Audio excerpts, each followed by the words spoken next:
And so to have this sort of lifestyle where you have a country club membership, you have a local staff here, you have an executive assistant, a personal assistant, you're living in a premium city within Manila, and you're able to go out on nights like this at a cigar lounge and enjoy yourself. For those that want to live this kind of lifestyle, what sort of budget range should they expect in your experience? So you could actually do this around Quarter cheaper than in the a States. quarter A quarter. cheaper. No kidding. Yeah, a quarter cheaper. What's up, Savvy Expats? We are with a previous client of mine from the Expat Relocation program, Craig from North Carolina. It's a pleasure to have you on. Cheers. So this is a long overdue interview, Craig, because we've been working together for a while now. It's been over a year, would you say, right? Yeah. About a year, and we're in this beautiful cigar lounge in Makati. Should we disclose it? The secret spot? La Casa de Habano. There you go. La Casa de Habano. Best cigars here, best drinks, and also the best service. But Craig is originally from North Carolina, and like I said, long overdue because for me personally, having worked with a lot of expats, Craig, I can say that your transition here, I would put as the ideal blueprint for a successful transition to the Philippines. So, can you walk us through a little bit? I mean, I know you're semi-retired. Can you share with us a little bit more about yourself and your background in the States? Well, I'm retired military. That's for starters. After that, I started working with a company in the Middle East that I won't disclose, and I started working as procurement. Then went into logistics. Then they made me vice president of procurement and logistics because I was an honest guy. Uh, After that, I retired and then got the gold watch for it. After that, I wound up becoming a financial advisor, but I don't want to work anymore. So if you hire me, you have to understand I'm expensive. Exactly, exactly. And one of the reasons why I especially liked working with you, Craig, is because as opposed to, I guess you could say, most expats I see move out here, it was interesting to see what a one percenter, for lack of better terms, sort of lifestyle would afford you here. Am I really a one percenter here? Well, we are smoking cigars, having some good wines, but especially with this interview, I think those that are looking to live here on a higher budget would get an idea from you of what a one percenter type of lifestyle would look like here in the Philippines. So you mentioned you have a military background. When did you want to make this move out here to the Philippines? 2008. Okay. Met a friend of mine. Met someone online. His name was Doug, and Doug wanted to meet this person, and so he dragged me to the Philippines. Came out here with him, and within 1 hour, he didn't like her, which really irritated me to no end. Made me angry. I told him that how dare you do this to me? Bring me all the way out here. Looked at her and I said, now you're with me and you're my friend for the rest of the time I'm here, and took care of her the whole time, and Excellent. I'm still friends with her today. You had a great life back in the States. What made you specifically want to come out to the Philippines? The fact that I enjoy a certain lifestyle, and I can enjoy that in the US, but it's it's a little expensive. But here it's nothing. It's a nothing burger. So Absolutely. that's why I'm here in this cigar lounge. Yeah. Yeah, I mean, we talk about it all the time on the channel. You get a lot of bang for your buck here in the Philippines. If you have a good lifestyle in the States, it's two, three X out here in the Philippines, wouldn't you say? Yeah, without a doubt. Yeah, absolutely. The club memberships, the golf course, the Folly Verde membership. It's just membership here, membership there. It's just easy. Easy. Yeah, whereas in the States it's up there. It's hard to get a golf membership. You can't even get a golf membership anymore. I have one, but you can't. Right. Someone has to die and bequeath to their family before you can even attempt to get one. Right, right. It's just hard to get one. You have to go to Top Golf or something, which I can't stand. If you're going to play golf, you're going to play golf.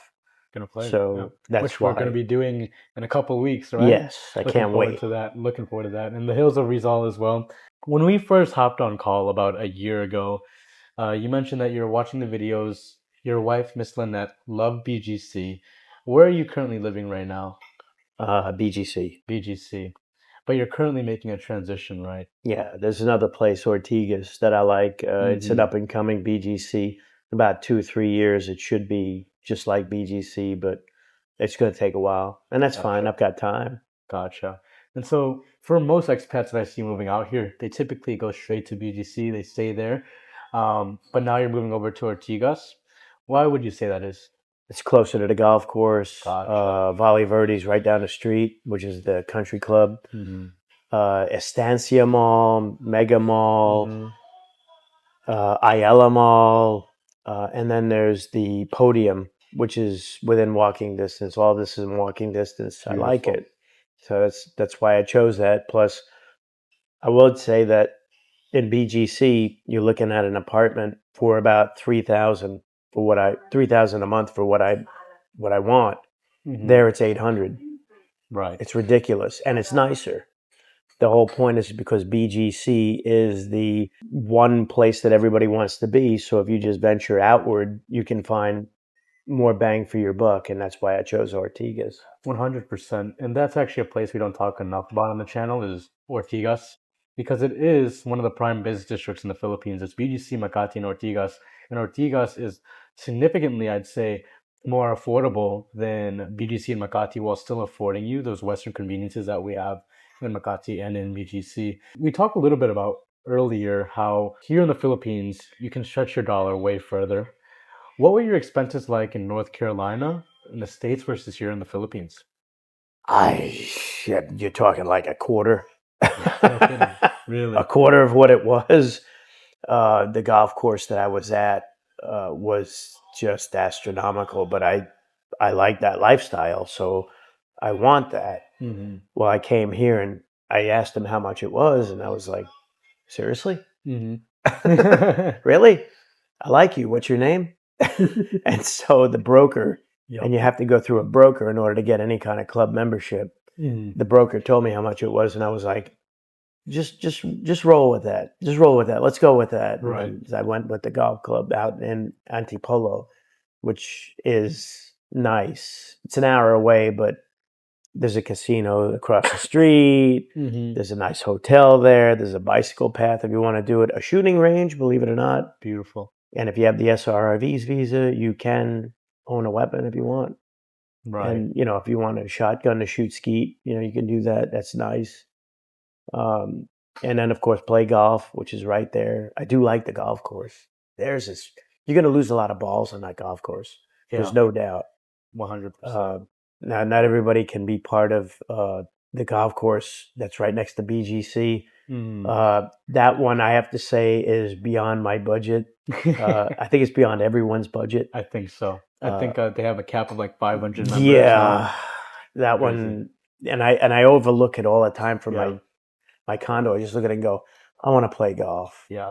So I wound up getting the golf membership Yeah. out there in Eastridge. Yeah, And Craig and I, we actually live very close together, both in the same area, and we're overlooking this golf course. And I have a view of it as well. We both do, and thinking, 200 million pesos. It's not quite worth it, is it?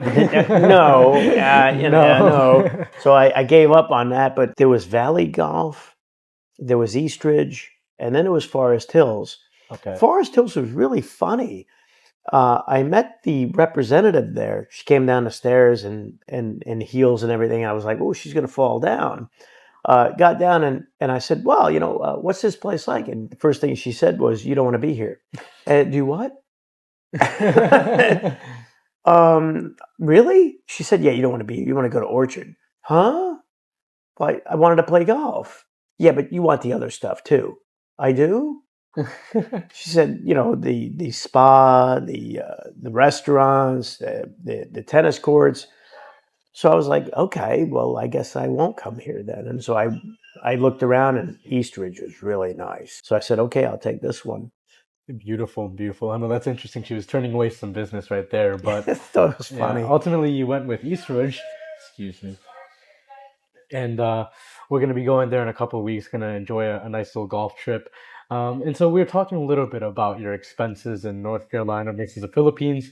You mentioned that your expenses here are quarter cheaper than in the States. A quarter cheaper. No kidding. Yeah, a quarter cheaper.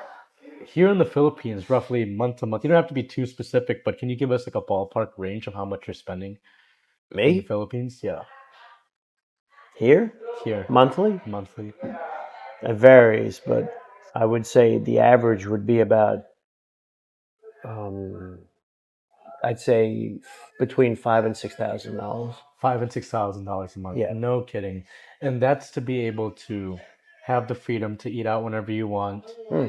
to come to cigar lounges like this, have good drinks, socialize, and live in BGC. Yeah.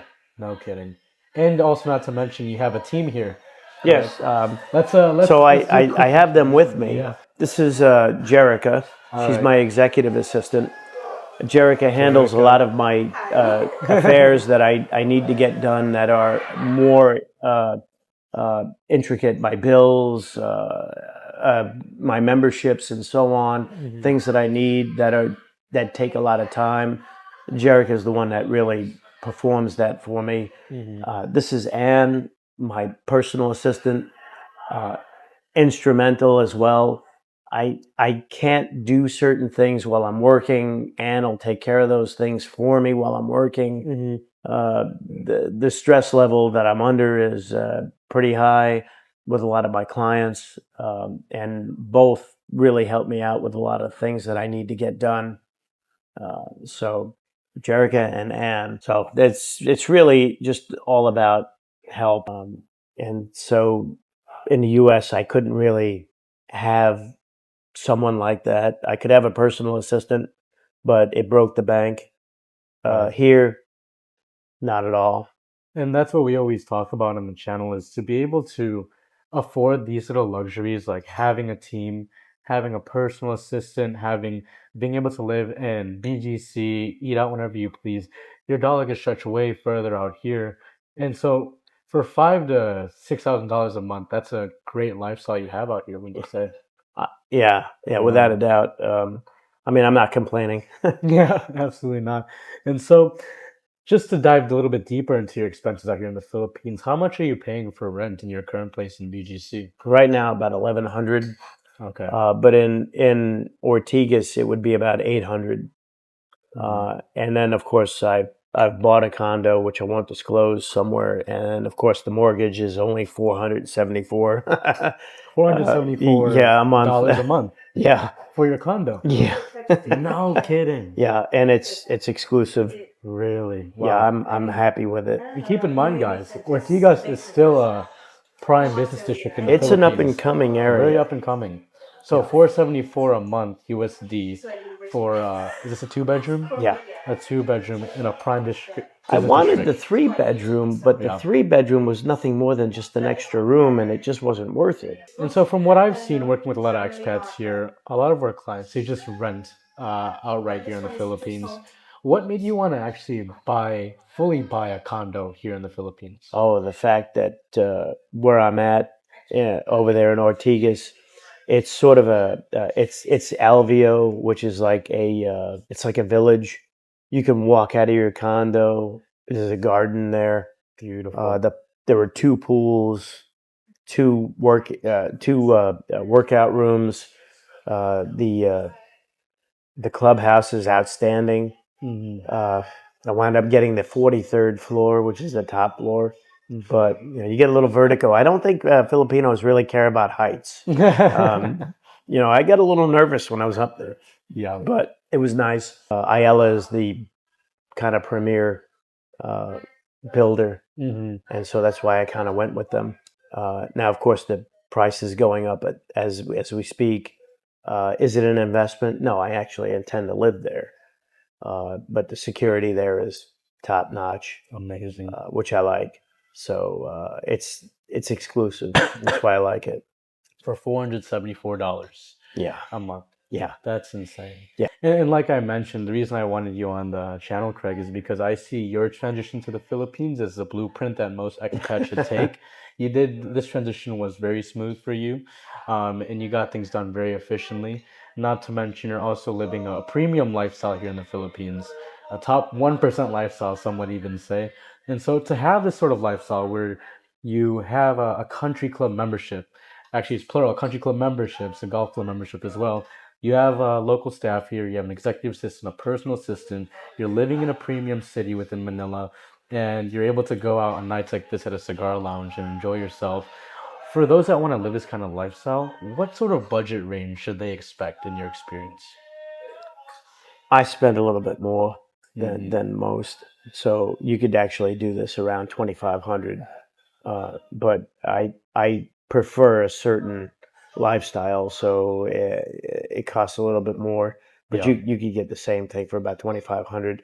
I prefer a nice Spanish wine, Hmm. so I'll pay a little bit more for it. Absolutely, absolutely, and And it's then a a tawny also. The yeah, tawny, totally. the 10 year is actually quite delicious. Yeah. And of course, everybody seems to like this. Yeah, we all like this. So we also assisted you, Craig, with vetting a your personal assistant. How much did it cost for you to hire an executive assistant here in the Philippines? 6,500 pesos. Well, 6,250 pesos, but I rose the pay to 6,500 because she was outstanding.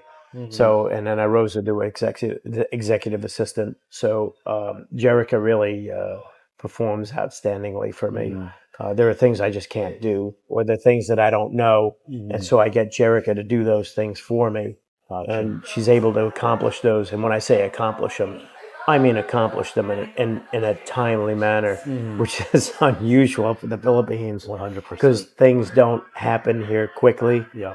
but Jerica makes them happen quickly. Yeah. I hired Anne because there are some things that Jerica can't handle because she's too busy or too far away, Hmm. and Anne is able to accomplish those tasks for me as Yeah. well. In the States, you tell somebody that you have a personal assistant, they're all like, "Oh my gosh, that must be so expensive," which it is in the States, in the It West. was, it Yeah. was. I had one, but very expensive, Hmm. and just didn't perform the same way. So I had to break ties and then come out here. I did sell my home. I sold all my cars. I had 6 cars. I had to sell them all. I had to sell the house, furniture, and so on and so forth, just to make the transition real nightmare. Hmm. But it was over a period of time. I knew I was coming here since 2008, and that was the plan. Hmm. And I told the wife, that's the plan. You could be on board or not be on board, but I'm leaving. Are Hmm. you coming? Hmm. So, Yeah. and then the answer was yes. So Excellent. And Miss Lynette should be here around end of year. January. Okay, so beginning next year. Yeah. Excellent. And how would you say, because to have a personal assistant in the States, like we mentioned, it's very expensive. It's a lot out of your wallet. But here in the Philippines, it's actually relatively affordable. You're doing Yeah. so initially for less than $100 a week. Yeah. And how would you say having a personal assistant or an executive assistant here in the Philippines impacts your day-to-day life? Tremendously. Hmm. There are things I just can't accomplish. I can't do certain things because I'm too busy. I'll either be on the computer talking to somebody, talking about binary options trading, or I'll be talking about dark pool trading. Hmm. I might even be talking about cryptocurrencies. It just depends. I can't I can't do everything in one day by myself. And so, just to summarize a little bit about the expenses in the States versus in the Philippines that we went over, you're spending a A lot quarter. of money. Yeah, in the States, North Carolina, you're spending a lot of money. Here in the Philippines, you spend a quarter of your expenses back in the Yeah, States and your cost of living there, while being able to afford nice nights like this, have staff, and also live in a premium city. That sounds like a pretty good deal for most Westerners to me. I'm happy with it. And now switching gears a little bit more, Craig, uh, what do you do for leisure out here in the Philippines? Oh, uh, I do like this place. You I do like don't coming here lie. on Wednesdays. This is Yep. sort of a hobby. I like my cigars. They did suggest that I open up a locker here, which I did. We have to tour that And later. so they've got my cigars in a locker here, and they'll put wine in there. I do like tawny, Hmm. so that goes well with cigars. Um, so they keep 2 bottles in there for me at all times. It's a special order, but I like it. It's something that I like. Yeah. Archie, the owner, I'll just text him and tell him I'm coming, and he'll have the room for me. So, and he'll play the blues. And we're playing blues right now. And that's the beautiful part about living in the Philippines is if you're coming here with a relatively higher budget, we're talking 5K minimum and up, you get sort of VIP treatment like this. Whereas in the States, 5K in Cali, that's not going to That's not last. going to get you It's anywhere. not going to get you anywhere. North Carolina, you know, you're sort of average in North Carolina, and I like a certain lifestyle, and I could have done it in North Carolina, but I just didn't want to. How do you say it? Penny pinch, Right. and I didn't want to do that, and I don't do that here, and I get that lifestyle here. Mm, So now I don't even have to worry. I do what I want, and I like 100%. that. I like golf. I'll play golf. Mm-hmm. I'll go to any restaurant I want to. There's a couple of them I like. That German restaurant, Brotzeit. Broadside. That's a good place. Oh yeah, the food there is great. Yeah. The meat platter is what we got last Yeah, time. what is German crispy pate? The I've German never crispy heard pate. of that. That's crispy pate is a Filipino dish, but they bring it out at the German Yep. restaurant. That's okay. I like crispy pate. And are you comfortable with disclosing where you got your golf membership and country club memberships? Yeah, that's I dealt with a broker, GG&A, JC. I like him. I think he's elite, so I dealt with him. There are others that are out there, but when I want something and I call him, he jumps. And so I like that. I like it when people jump for me. And so for that, he gets my business. Roughly to get a membership, for example, here in Manila, can you give us a ballpark of how much that would cost to purchase a country club membership here? Country club or golf course? Country club. Country club's a little bit different. You're looking, it's less than a golf membership. There are A shares, B shares, and C shares. A shares are obviously Filipinos, and we're not allowed to have that. We are allowed to have B shares.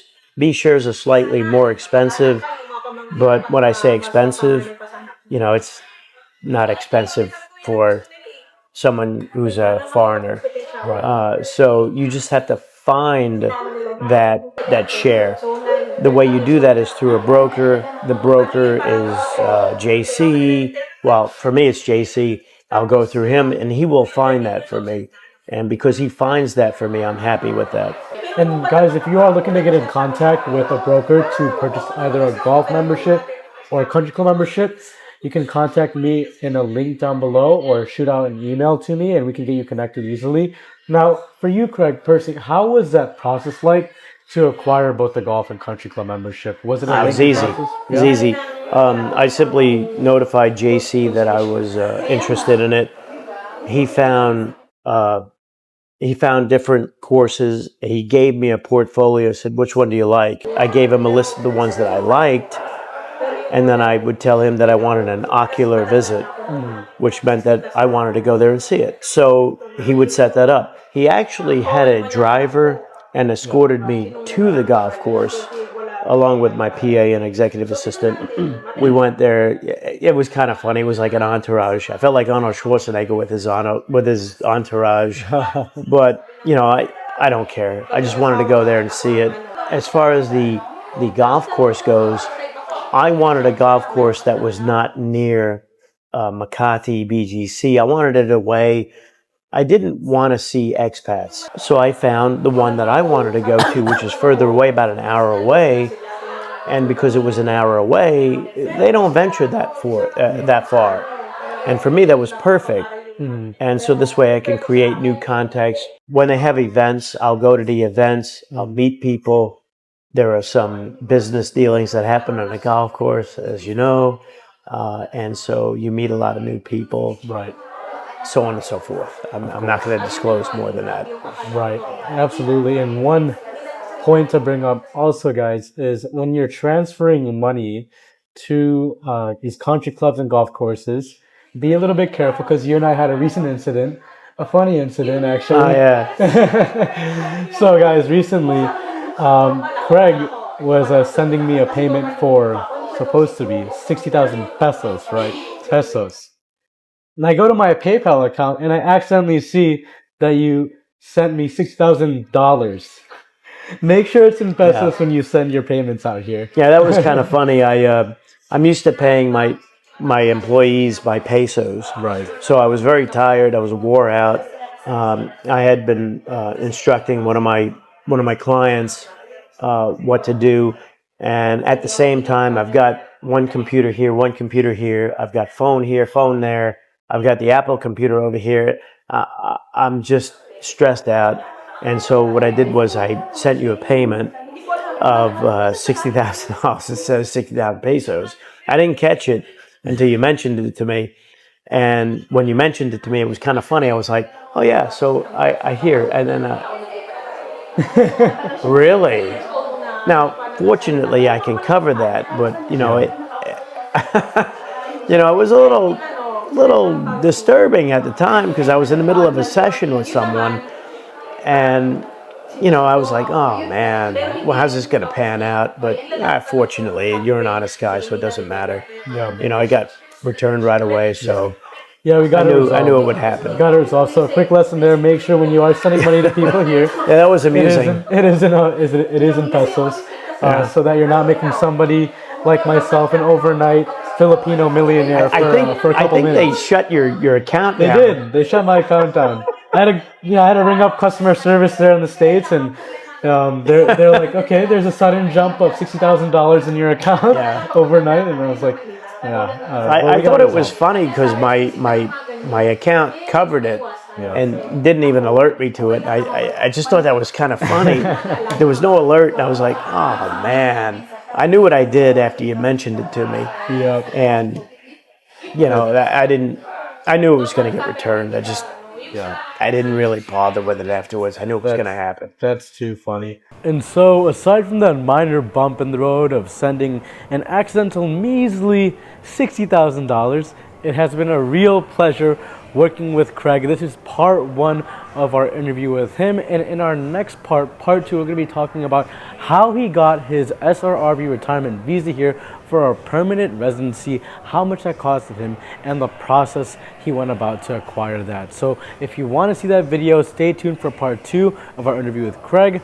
Also, if you need assistance with your transition here, like how we did with Craig, hiring an executive assistant, personal assistant for him, then feel free to book a call with me in the link down below. We help you with situating your rental, visa, bank account, and healthcare out here in the Philippines. So if you need assistance with that, a stress-free transition, feel free to book a call with me down below, and I'll see if we're a good fit to possibly work together. Other than that, thank you guys for watching, and we'll see you in the next video. God bless.